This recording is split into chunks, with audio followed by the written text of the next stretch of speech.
환하게 웃으면서 세 분에게 인사하는데요.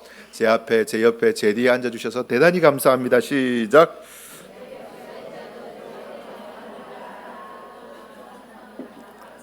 예, 뒤에 사람 보면서 제 뒤에 앉아주셔서 감사합니다. 이렇게 인사해야 되는데 다르게 인사하면 안 되죠. 자, 한 번 더 인사하는데요. 다시 방금 인사했던 분하고 환하게 웃으시면서 집사님, 권사님, 장로님 어제보다 오늘 더 사랑하고 섬기겠습니다. 시작.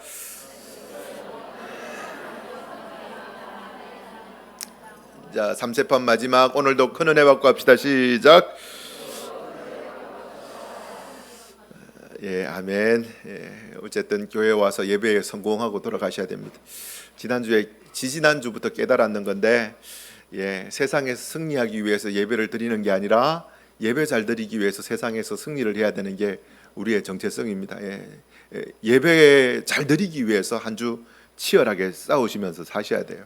오늘 예배에 꼭 성공하고 돌아가는 우리 성도들 되기를 예수님의 이름으로 축원합니다. 아멘.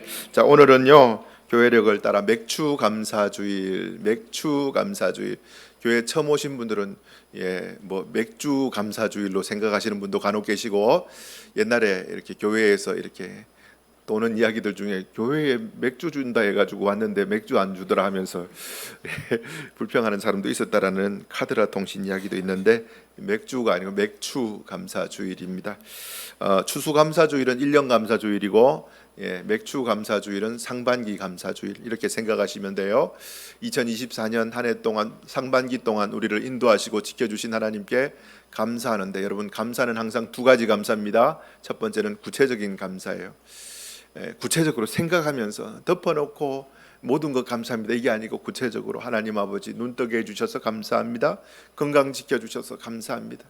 오늘 예배의 자리에 나오게 해주셔서 감사합니다. 구체적으로 감사하는 것 첫 번째, 그거 훈련이 필요하고요. 또 한 가지 감사는요, 그리 아니하실지라도의 감사, 줄여서 지라도의 감사 이렇게 이야기하는데, 그리 아니하실지라도 하나님 감동합니다. 하나님이 우리 상황 누구보다도 잘 알고 계시는데 힘들고 어렵고 한숨 쉬고 낙심할 수밖에 없는 상황인데, 그럼에도 불구하고 주님 상황은 이래도 주님 계시기에 제가 의지를 들여서 하나님 감사하기를 선택합니다. 이러면 주님 감동하십니다. 사랑하는 성도 여러분, 저와 여러분들이 오늘 맥주 감사주의를 기점으로 해서 감사가 회복되는 성도들 되기를 예수님의 이름으로 축원합니다. 아멘, 아멘. 자, 사실 맥주절에요, 맥주 감사절에 우리가 감사해야 될 가장 큰 이유는요, 성령님을 우리에게 보내주셨다라는 게 가장 큰 감사의 이유예요. 맥주 감사주일에는요, 성령님하고 딱 연관시켜야 됩니다. 맥주 감사주일. 계속 저희 교회 맥주절마다 제가 오순절에 임하신 성령님에 대해서 계속 설교를 했는데요, 제 설교를 지금까지 맥주절마다 들었던 분들은 무슨 말인지 아실 겁니다. 핵심만 말씀드리면, 맥주절의 또 다른 이름이 구약 성경에 77절이요 오순절이에요. 똑같은 이름인데 맥주절로도 쓰고 77절로도 쓰고 오순절로도 써요. 같은 이름입니다. 여러분, 구약의 6월절의 신약적인 의미는요, 이 땅에 어린 양 되신 예수님께서 십자가의 대속의 죽음을 감당하신 것이 구약의 6월절의 신약적인 의미고요. 예수님의 십자가의 어린 양 예수님의 십자가 대속의 죽음, 이게 6월절의 신약적 의미고요. 구약의 초실절은요 6월절 지난 안식 후 첫날에 첫 열매를 하나님께 드리는 초실절의 신약적인 의미는 여러분 무엇입니까? 예수님의 부활하심이에요. 첫 열매 되신 예수님, 안식 후 첫날, 예수님도 안식 후 첫날 부활하셨잖아요. 안식 후 첫날 부활하신 예수님을 기억하는 것이 구약의 초실절의 신약적인 의미입니다. 여러분, 오순절 맥주절의 구약의 오순절 맥주절의 신약적인 의미는 무엇일까요? 오순절 날 성령님의 오심이에요.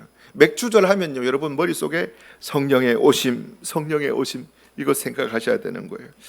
자, 맥주절에 성령님께서, 오순절에 성령님께서 교회에 찾아오셨다라는 것은요, 네 가지 큰 특징이 있는데, 첫 번째, 성령님께서 오셔서 돌비석이 아니라, 돌비석에 새긴 율법이 아니라 우리의 마음의 비석에 하나님께서 새로운 하나님의 법을 새겨주신다고 구약에 약속하셨는데, 그 약속의 성취가 오순절날 성령님의 오심입니다. 에스겔서 36장 26절에 보면 또 새 영을 너희 속에 두고, 새 영을 너희 속에 두고 한 날이 이를 건데 그때는 새 영을 너희 속에 두고 새 마음을 너희에게 주되 너희 육신에서 굳은 마음을 제거하고 부드러운 마음을 줄 것이고 27절은 같이 한번 읽어볼까요? 시작. 또 내 영을 너희 속에 두어 너희로 내 율례를 행하게 하리니 너희가 내 규례를 지켜. 예수 믿는 성도들에게 내 영을 새 영을 너희 안에 두어서 눈에 보이는 돌에 새겨진 그 율법을 지키는 것이 아니라 돌 위에 새겨진 율법이 아니라 성령님의 능력으로 성도들의 심령의 비석에 하나님의 법을 새겨주셔서 하나님의 법을 기쁘게 즐겁게 따를 수 있도록 성령님의 능력으로 우리를 그렇게 만들어 주시마. 구약에 약속하신 그 약속의 언약의 성취가 오순절날 성령님의 오심이라는 거예요. 두 번째, 성령님이 오순절에 이 세상 가운데 교회에 찾아오셨다라는 것은 무슨 특징이 있냐 하니까요, 여러분, 옛 세상의 종말, 새로운 세상의 열림, 옛 세상의 종말, 새로운 세상의 열림이라는 거예요. 옛 세상의 종말, 새로운 세상의 도래. 성령님께서 세상에 오셨다라는 것은요, 성령께서 오순절 마가의 다락방에 임하고 난 다음에 사도 베드로가 모든 회중들 앞에서 담대히 하나님의 말씀을 선포하는데 무슨 말씀을 인용하느냐 하니까 요엘서 말씀을 인용하는데요. 사도행전 2장 16절 이는 곧 선지자 요엘을 통하여 말씀하신 것이니 일렀으되 하나님이 말씀하시기를 언제요? 하나님이 말씀하시기 17절은 뭐라고 말합니까? 시간을 이야기하죠. 말세에. 여러분, 하나님이 말씀하시기를 언제요? 말세에 누구를요? 내가 내 영을 모든 육체에게 부어주리니 너희의 자녀들은 예언할 것이고 너희의 젊은이들은 환상을 보고 너희의 늙은이들은 꿈을 꾸리라. 여러분, 언제 이 일이 일어난다고요? 말세에. 언제 이 일이 일어났습니까? 오순절에. 그러면 똑같이 뭐라고요? 오순절이 곧 말세라는 거예요. 베드로가 요엘이 그렇게 꿈꾸던 말세, 세상 끝, 말세, 세상 끝, 종말 같은 말이에요. 세상 끝. 목사님, 세상 끝나지 않았지 않습니까? 좀 이따 설명해 드릴게요. 18절에 보면요, 그때 내가 내 영을, 오순절에 내가 내 영을 내 남종과 여종에게 부어주리니 그들이 예언할 것이고, 19절에 또 내가 위로 하늘에서는 기사를, 아래로 땅에서는 징조를 베풀리니 곧 피와 불과 연기로다. 20절 같이 한번 읽어볼까요? 20절 시작. 주의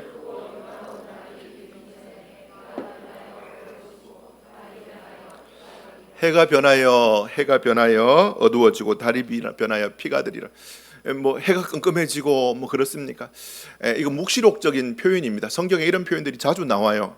한 시대가 끝나고 새로운 시대가 열릴 때마다 이런 표현을 씁니다. 하늘에 별들이 떨어지고, 아수르가 끝나고 바벨론이 들어설 때 그런 표현을 쓰고요. 한 나라가 멸망하고 새로운 나라가 시작될 때에 주로 썼던 묵시록적인 표현이에요. 한 시대가 끝나고 새로운 시대가 도래하는데 그게 무엇이냐니까 한 시대의 종말인데 옛 세상의 종말이에요. 돌성전 중심으로 살아갔던 옛 세상의 종말이고, 돌에 새긴 율법 중심으로 살아갔던 옛 세상 끝에 종말에, 그 옛 세상 끝에 성령님을 보내어 주셨어. 그게 종말의 때라는 거예요. 히브리서 1장 2절에 봐도 예수님은 세상 끝에 오셨다라고 이야기를 합니다, 여러분. 예수님께서 세상 끝에 오셨고요. 예수님의 오심으로부터 시작하여서 정확하게 옛 세상의 대표적인 존재인 돌성전이 파괴되는 AD 70년까지 요 기간을 통하여서 하나님은 옛 세상을 다 청산하십니다. 성경에 보면 이 세상뿐만 아니라 오는 세상에 더 큰 이름을 주셔서 표현하는데, 이 세상이라는 것이 우리가 살고 있는 이 세상이 아니라 돌성전이 다스리고 있고 율법이 다스리고 있는 그 옛 세상을 보고 이 세상이라고 이야기합니다. 이 세상 임금이 옵니다. 그런데 예수님이 통치하는 세상은 오는 세상이요. Age to come, 오는 세상. 그래서 이 세상의 종말입니다. 이 세상의 종말의 때에 성령님을 보내어 주셔서 옛 세상을 끝내시고 새로운 세상이 출발한다는 것을 보여주시는 겁니다. 자, 세 번째 오순절날 성령님께서 이 땅 가운데 우리를 찾아오셨다는 것은, 바꿔 말하면 맥추절에 예수 성령님께서 우리를 찾아오셨다는 것은 예수님께서 보내주시마 약속하신, 보혜사 성령님을 보내주시마 약속하신 그 약속의 성취입니다. 요한복음 14장 16절 내가 아버지께 구하겠으니 그가 뭘 보내준다고요? 또 다른 보혜사. 여러분 이거 잘 보셔야 돼요. 어떤 보혜사요? 또 다른 보혜사를 너희에게 주사 영원토록 너희와 함께 있게 하리니. 또 다른 보혜사라면요, 보혜사가 있어야지 또 다른 보혜사라는 표현을 씁니다. 여러분, 예수님이 보혜사예요. 요한일서 2장 1절에 보면요, 이렇게 기록되어 있습니다. 우리에게 대언자가 있으니 곧 의로우신 예수 그리스도시라, 이렇게 기록되어 있는데, 한국어로 번역될 때는 대언자, 보혜사 다른 단어인데 원어 보면 파라클레이토스, 똑같은 단어예요. 우리에게 보혜사가 있으니 의로우신 예수 그리스도시라. 예수님이 보혜사고요, 예수님이 죽으시고 부활하시고 승천하시고 또 보내주시마 약속하셨던 분이 또 다른 보혜사 성령님을 보내주신다라고 말합니다. 17절에 이어서 그는 진리의 영이라. 예수님이 보내주시는 또 다른 보혜사. 세상은 그를 능히 받지 못하리니 이는 그를 보지도 못하고 알지 못하며. 세상하고 아무 관계없대요. 그러나 너희는, 제자들아, 너희는 그를 아나니. 그를 아는 이유가 무엇입니까? 그는 너희와 함께 거하시며 너희 속에 거하시며. 우리와 함께 하시고 우리 안에 거하시고. 그리고 예수님이 재밌는 표현을 하십니다. 자, 18절 이하에 보면 내가 너희를 제자들에게 고아와 같이 버려두지 아니하고 너희에게 오리라. 예수님 십자가 죽으시고 부활하시고 40일 동안 제자들과 함께한 시간, 그걸 이야기한다, 이렇게 해석할 수도 있어요. 그런데 조금 더 읽어보면 그게 아니구나라는 게 보입니다. 19절에 조금 있으면 세상은 다시 나를 보지 못할 것이로되 너희는 나를 보리니 이는 내가 살아있고 너희도 살아있습니다. 너희도 살아있습니다. 나도 살아있고. 자, 20절이 정확하게 이제 쐐기를 박는 표현인데요, 같이 한번 읽어볼까요? 시작. 그날에는 내가 아버지 안에, 너희가 내 안에, 내가 너희 안에 있는 것을, 내가 고아와 같이 너를 버려두지 않고 너희에게 다시 오리라. 나도 살아있고 너희도 살아있는데 그날에는, 내가 너희를 찾아왔는 그날에는 뭐라고 말합니까? 너희가 내 안에, 내가 너희 안에 있는 것을, 내가 너희 안에, 예수님이 너희 안에 있는 것을 너희가 알리라, 이렇게 말씀하시는 거예요. 여러분, 성경을 잘 보면요, 오순절날 예수님께서 성령을 통하여서 자기 교회를, 자기 제자들을 다시 찾아오신 거예요. 그리고 세상 끝날까지 내가 너희와 함께 있겠다고 약속하신 그 약속을요, 성령을 통하여서 제자들 가운데 성취하신 사건이 오순절날 성령님께서 찾아오신 그 사건이라는 거예요. 제가 세 가지 이야기해 드렸습니다. 마지막 한 가지는요, 오순절날 성령님께서 교회에 찾아오셨다는 것은요, 성령님께서 오셨다는 것은 예수님의 십자가 대속의 죽음이 완성되었고 성공되었다는 것입니다. 성령님이 오셨다는 것은요, 예수님의 사역 이제 오케이, 다 끝났다라는 거예요. 예수님 십자가에 못 박히시면서 테텔레스타이, 다 이루었다, 이렇게 말씀하셨다는 거 아닙니까? 성공하셨다라는 거예요. 예수님 하실 일은 다 끝냈다라는 거예요.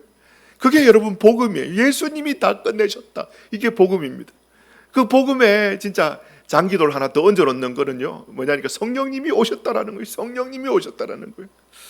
여러분, 예수님께서 십자가의 대속의 죽음 완성하셔서 성공하셨다라는 그 내용이 로마서 8장 1절에 나오는데요. 그러므로 이제 그리스도 예수님 안에 있는 자들에게는요, 예수님 안에 있는 자들에게는 뭐가 없다고요? 결코, 동의하시면 아멘 합시다. 예수님 안에 있는 자들에게는 결코, 예수님이 다 이루셨기 때문에 결코 정죄함이 없대요. 여러분, 이게 믿어지셔야 돼요. 이거 말씀 보면서 가슴이 뛰어야 돼요. 2절에 뭐라고 이야기하냐니까, 왜 정죄함이 없느냐, 이는 그리스도 예수님 안에, 1절에도 예수님 안에 있는 자들 정죄 없는데, 예수 안에 있는 뭐가요? 생명의 성령의 법이, 예수님 안에 있는 생명의 성령님의 법이 무슨 법에서? 죄와 사망의 법. 여러분, 죄와 사망의 법이 무엇입니까? 너는 죄인이다, 너는 사망 아래 놓인 자다라고 우리를 정죄하는 율법이에요. 너는 죄인이야, 너는 사망의 종로를 할 수밖에 없는 존재야. 그 율법에 얽매여서 살아가는, 죄와 사망을 우리에게 선고하는 그 율법에서 우리를 어떻게 해요? 생명의 성령의 법이 해방했대요. 그리스도 예수 안에 있는 생명의 성령의 법이. 근데 그걸 예수님이 어떻게 이루셨느냐? 여러분, 잘 보십시오. 3절에 나옵니다. 3절이 정말 중요한데요, 율법이 육신으로 말미암아 연약하여 할 수 없는 그것을 이렇게 표현하는데 좀 한국어 번역이 매끄럽지 않아요. 쉽게 말해서 육신이 연약하여서, 율법을 지키기에 육신이 연약하여서 할 수 없다라고 이야기하는 겁니다. 율법이 연약하여 할 수 없다라고 이야기하는 거예요. 율법이 연약하여 할 수 없는 그것. 율법이 연약한 게, 율법이 우리의 육신이 연약하여서, 사람의 육신이 연약하여서 절대 율법을 지킬 수 없는데 율법을 못 지킨대요. 그런데 하나님이 하게 하시는데 연약한 우리의 육신을 어떻게 개선해서 육신에게 뭐 어떤 특별한 조치를 해서 그렇게 하시지 않고요. 3절 잘 음미하면서 보세요. 율법이 육신으로 말미암아 연약하여 할 수 없는 그것을 하나님은 하시나니 그 뒤에 나오는 게 곧 죄로 말미암아 누구요? 자기 아들 예수님을요 죄 있는 육신의 모양으로 보내셔서 육신의 죄를 정하시는 일을 하십니다. 예수님을 이 땅 가운데 보내셔서 죄 있는 육신의 모습으로 예수님을 보내셔서 육신의 죄를 예수님의 양어깨에 딱 지우시는 거예요. 예수님을 통하여서 육신의 죄를 예수님의 양어깨에 딱 지우시고 예수님께서 율법을 완성하시고 십자가의 대속의 죽음을 감당하게 하셔서 어떻게 해요? 새롭고 산 길을 열어주시는 그 놀라운 역사를 하나님께서 예수님을 통하여서 이루셨다라는 것 자체가 뭐라고요? 복음이라는 거예요. 복음. 우리를 보고 뭐 어떻게 해라, 너의 몸을 통하여서 몸이 어떻게 변화되어서 율법을 100% 지켜서, 그게 아니고요. 예수님을 육신의 죄 있는 육신의 모양으로 보내셔서 육신의 죄를 정하셔서 예수님의 공로를, 예수님의 그 사역을 통하여 사명을 통하여서 우리를 살리는 일을 하셨다라는 것입니다. 여러분, 생명의 성령의 법으로 우리의 죄의 문제를 해결해 주셨대요. 그래서 복음이라는 겁니다. 복음. 우리 뭐 별로 한 거 없잖아요. 우리 한 거 없는데도 우리를 살리셨기 때문에 뭐라고 말합니까? 복음이라는 거예요. 복된 소식, 좋은 소식, 복된 소식, 복음 좋은 소식. 오늘 여러분 예배 드리고 나면은 시장하실 건데 점심 먹습니다. 얼마나 복된 소식입니까? 밥 먹는다. 배고픈 사람에게 밥 먹는 게 얼마나 행복하고 복된 소식입니까? 맞잖아요. 마찬가지로 좋은 소식이라는 거죠. 복음. 우리를 얽어매고 우리를 힘들게 하고 우리를 답답하게 만들고, 이게 복음이 아니고요. 예수님이 다 이루셨네, 이게 복음이라는 거예요. 우리 공로가 아니라 예수 공로로 너희는 살아난대, 이게 복음이라는 거예요. 여러분, 예수님이 이루시고 예수님께서 우리에게 보혜사 성령님을 보내주셨다라는 이 사실이 천지개벽할 사실입니다. 천지개벽할 사실이에요. 여러분 안에 성령님이 계신다라는 것 자체가 천지개벽할 사실이라는 거예요. 로마서 8장 9절 말씀 같이 한번 읽어보도록 하겠습니다. 시작. 만일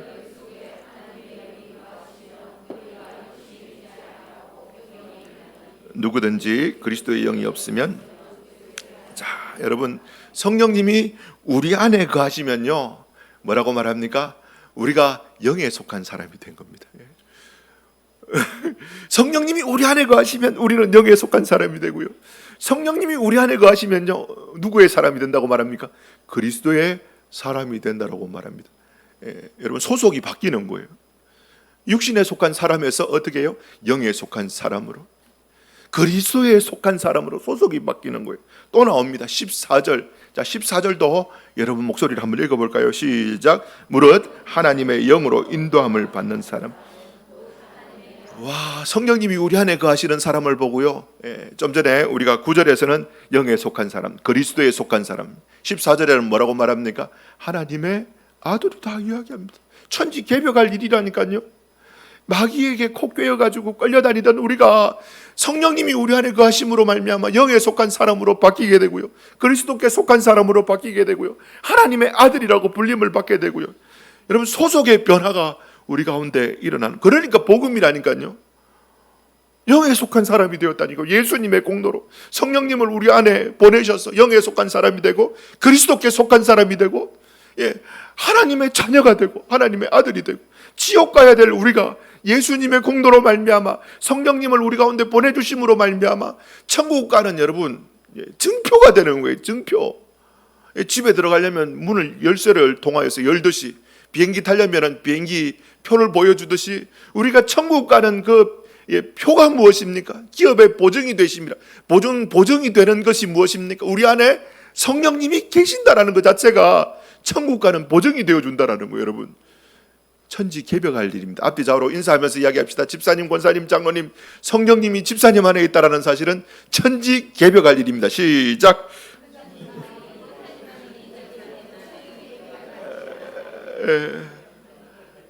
여러분, 천지개벽할 일이에요. 성령님이 내 안에 계신다라는 게 천지개벽할 일이라니까요. 우리를 구원하시되 우리의 행한 바 우리의 의로운 행위로 말미암지 아니하시고 오직 그의 긍휼하심을 따라 중생의 씻음과 성령의 새롭게 하심으로 하셨나는 디도서 3장 5절. 성령님께서 우리 안에 거하신다라는 것이 기업의 보증이 되십니다. 천국 가는 티켓 우리 안에 딱 그게 뭐냐니까 성령님이 내 안에 계신다라는 것. 다른 이유 하나도 없습니다, 여러분. 자, 정리합시다. 첫 번째, 제가 지금까지 쭉 이야기했던 거 한마디로 딱 줄이면요, 우리가 맥주 감사절에 진짜 감사해야 될 이유는 뭐요? 성령님이 내 안에 계시네. 동의하시면 아멘 합시다. 성령님 보내어 주셨네. 맥주절에 성령님이 내 안에 계시네. 천국 가는 티켓을 내 안에 딱 심어 두셨네. 자, 크게 둘째로 맥주절에요, 교회가 아니죠, 제자들이 마가의 다락방에 모여서 더불어 마음을 같이하여 오로지 힘써서 마가의 다락방에서 부르짖어 기도했습니다. 성령님을 사모하면서 기도했어요. 근데 성령님을 기도하는 그들 가운데 보내어 주시고 그곳에서 인류 역사상 제일 첫 교회 예루살렘 마가의 다락방 교회가 시작되었습니다. 여러분, 두 번째, 맥주절에 성령님을 보내어 주시고 더불어 마음을 같이 오로지 힘써서 기도하는 그들 가운데 인류 역사상 제일 첫 교회 예루살렘 마가의 다락방 교회가 시작된 거예요. 바꾸어 말하면 오순절에 맥주절에 뭐가요? 인류 역사상 첫 교회가 이 땅 가운데 세워졌다라는 것입니다. 마태복음 16장에 주님이 교회에 대해서 말씀하시죠. 내가 내 교회를 세우리니 음부의 권세가 이기지 못하리라. 내가 천국 열쇠를 너희에게 주노라. 교회에게 주노라. 세 가지 교회하면 마태복음 16장 첫 번째 주님의 교회요, 두 번째 음부의 권세가 이기지 못하는 교회요, 세 번째 천국 열쇠를 가지고 있는 교회요. 예수님이 그렇게 말씀하셨어요. 그 교회를 언제요? 예수님께서 오순절에 맥주절에, 우리가 맥주 감사주일로 지키잖아요. 성령을 마가의 다락방에 기도하는 자들 가운데 보내어 주시면서 그 교회를 우리 예수님께서 세우셨다라는 것입니다. 맥주 감사주일 바꾸어 말하면요, 성령님 보내셔서 온 인류 역사상 제일 첫 교회를 세우신 그날, 예수님께서 십자가에 죽으시고 부활하시고 승천하시고 성령님을 보내어 주셔서 예수님께서 하셨던 그 사역으로 말미암아 이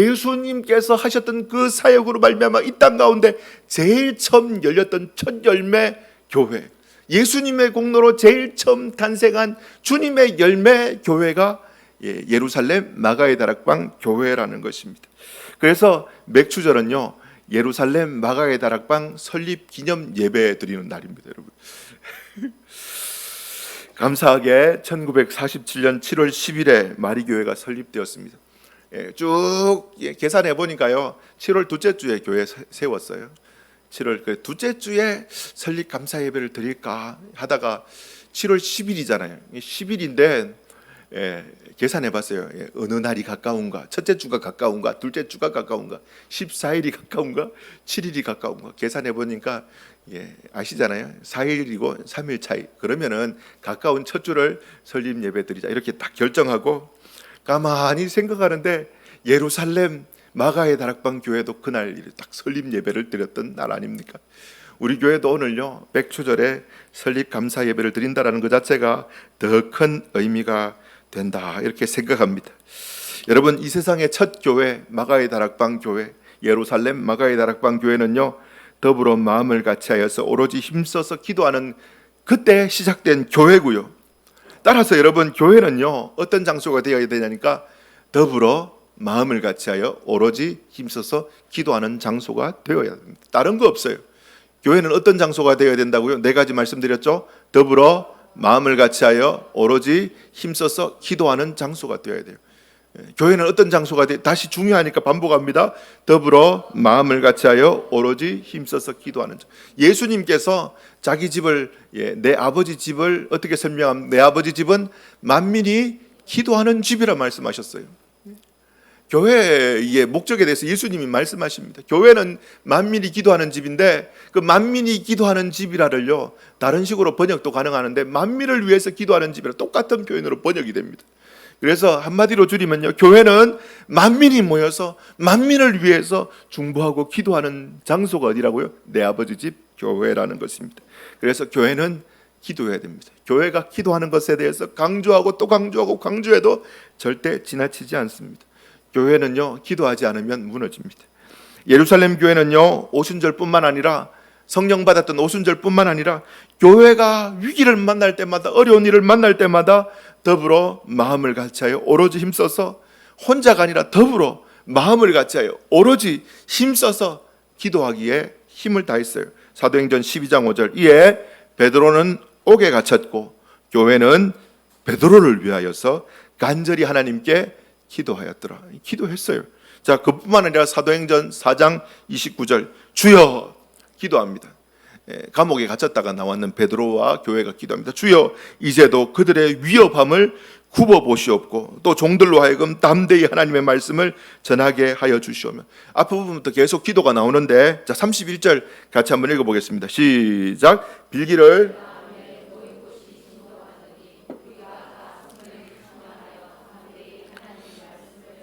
빌기를 다음에 그들이 다 성령으로 충만함을 받았다 이야기합니다. 여러분, 오순절 성령 받은 사람들은요, 성령님 이제 한번 받았으니까 끝이다 생각하지 않고요, 그렇게 말하지 않고요, 위기를 만날 때마다 낙심하고 절망하고 걱정하고 탄식하는 것으로 끝내는 것이 아니라 335 모여가지고 구역 식구들하고 모여서, 전도의 식구들하고 모여서 335 모여서 힘들어서 낙심하고 탄식하고 절망하고 걱정하는 것이 아니라 어떻게 해요? 335 모여서 더불어 마음을 같이하여 오로지 힘써서 교회를 위하여서 부르짖어 기도했던 사람들이 초대교회의 성도들이었다라는 거예요. 그때 기도했을 때 우리가 다 어떻게 되었습니까? 성령의 충만함을 받았다라는 거예요.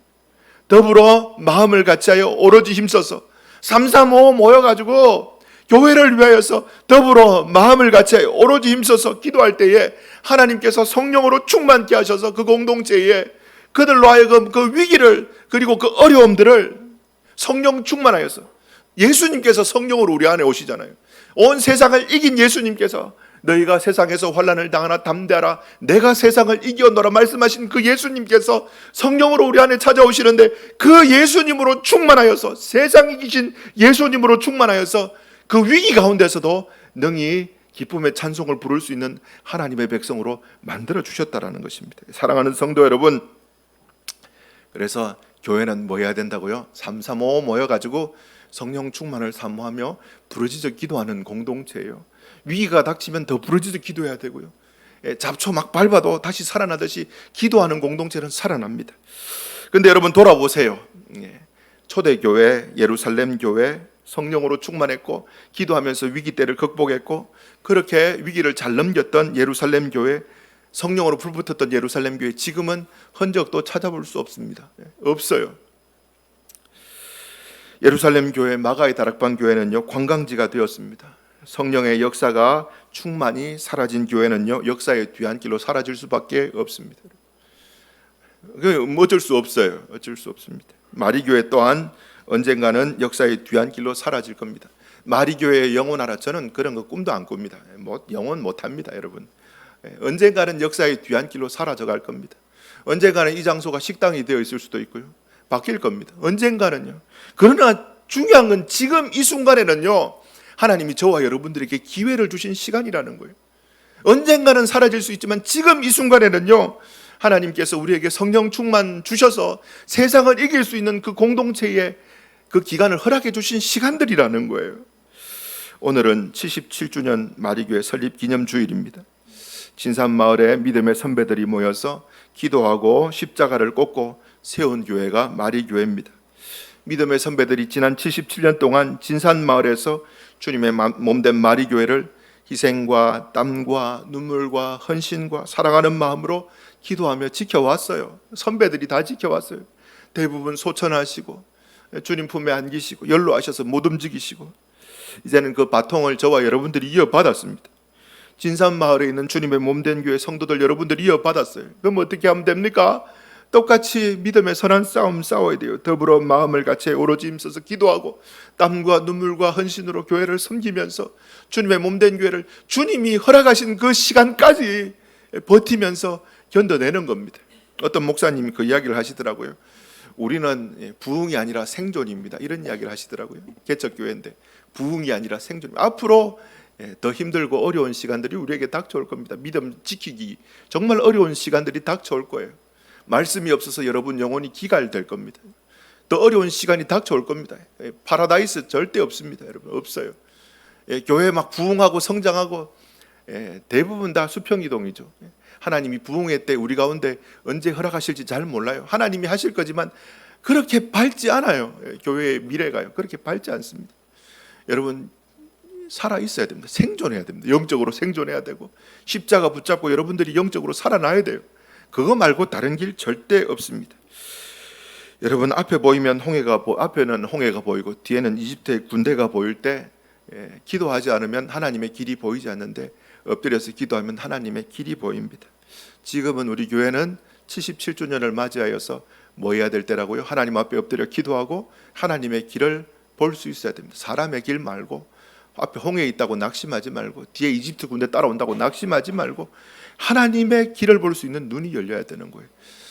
사랑하는 성도 여러분, 하나님의 길을 볼 수 있는 눈이 열리기를 예수님의 이름으로 축원합니다. 아멘. 그러면 삽니다.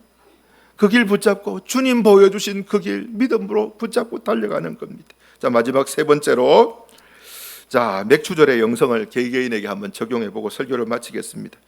우리 안에 성령님이 계신다라는 사실이 복음 중에 복음이에요. 왜요? 성령님이 천국 가는 기업의 증표가 되시는, 보증이 되시는 거예요. 보증이 되시는 거예요. 자, 다시 한 번 더 복습합시다. 로마서 8장 9절, 만일 너희 속에 하나님의 영이 거하시면 너희가 육신에 있지 않고 어디에 속해 있다고요? 영에 있나니. 누구든지 그리스도의 영이 없으면 그리스도의 사람이 아니라, 바꾸어 말하면 그리스도의 영이 있는 사람은 그리스도에 속한 사람이라. 그래서 그리스도의 영, 성령님이 우리 안에 거하시는 사람은 영에 속한 사람이요 그리스도에게 속한 사람이라고 성경은 말합니다. 14절에도 무릇 하나님의 영으로 인도함을 받는 사람이 곧 하나님의 자녀다, 아들이다. 그래서 아빠 아버지라고 부르짖느니라 15절 말하잖아요. 우리의 존재 자체가, 소속 자체가 바뀌었어요. 얼마나 놀라운 일인지 모릅니다. 소유권이 이전되었습니다. 마귀의 자녀에서 하나님의 자녀로 소유권 이전. 그래서 복음이에요. 복된 소식, 복음입니다. 성경이 그거 말해요. 너는 하나님의 자녀가 되었어. 성령님이 너 안에 계시기 때문에 그게 보증서야 이야기합니다.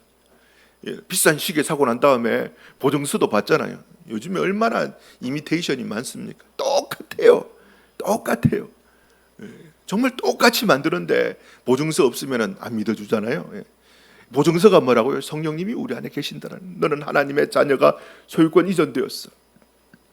그런데 여러분, 성경은 이렇게 말하는데 복음인데 우리가 우리 현실을 보면요 좀 안 그런 것 같아요. 너는 그리스도의 사람이라 이야기하는데, 하나님, 내가 이렇게 살아서 어떻게 그리스도의 사람입니까?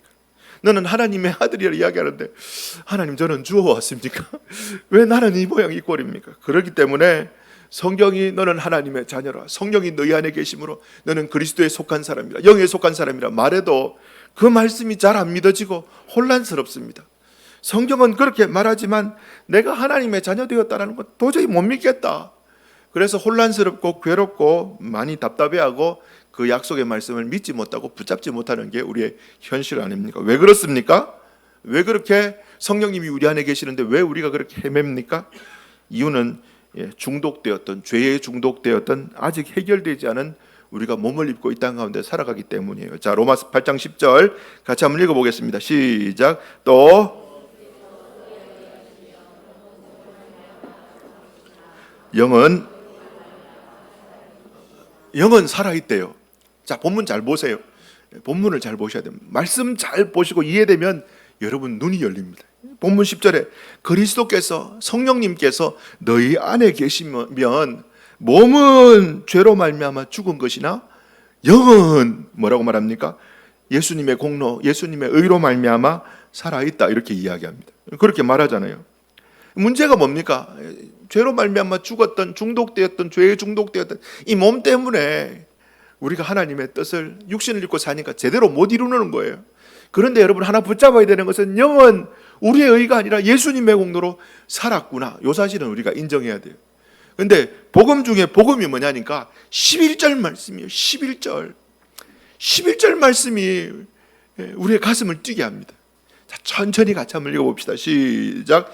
예수님을 죽은 자 가운데서 살리신 이의 영이 너희 안에 거하시면 그리스도 예수님을 죽은 자 가운데 살리신 이가 너희 안에 거하시는 그의 영으로 말미암아 뭘 살린다고 이야기합니까? 우리 죄로 말미암아 10절에 죄로 말미암아 죽었는 몸은 죽었다 이야기하는 죽을 그 몸도 살리시리라.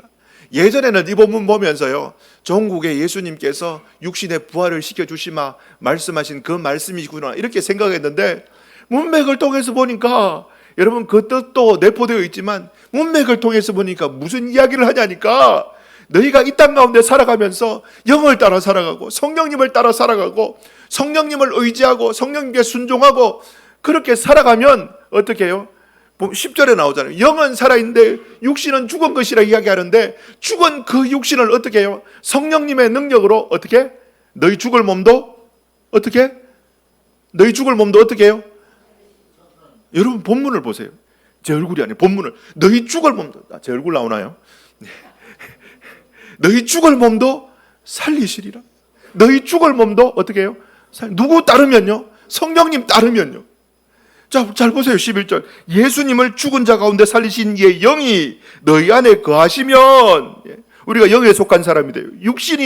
육신은 죄에 중독되어서 죄 따라 살아가려고 발부둥치는 육신이지만, 그리스도의 영이 우리 가운데 거하면요, 육신은 죽어서 죄에 따라가려고 그렇게 헤매고 하지만 영은 살아있는데, 그리스도 예수님을 죽은 자 가운데 살리신 이의 영이 너희 안에 거하시면 그 영의 인도하심으로 말미암아, 그 영으로 말미암아, 제일 끝에 너희 죽을 몸도, 소망 없는 우리의 몸도, 하나님의 법을 따르지 않던 우리의 몸도 그의 영이 어떻게 해요? 살리시리라. 말씀이 보이십니까? 말씀이 인정됩니까? 아멘이십니까? 예. 소망 없는 우리 아니에요. 포기하지 마십시오. 육신 있고 살아니까 어쩔 수 없어. 아닙니다. 바울이 뭐라고 말합니까? 아니라 이야기합니다. 지금까지 저는 성경 보면서 그래, 종국의 주님 살리실 그날을 소망하면서 지금은 그냥 삐걱삐걱이야.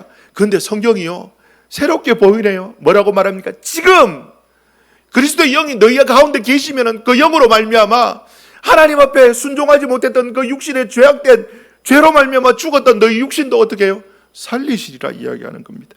계속 이어서 말합니다. 자, 로마서 8장 4절 읽어봅시다. 시작.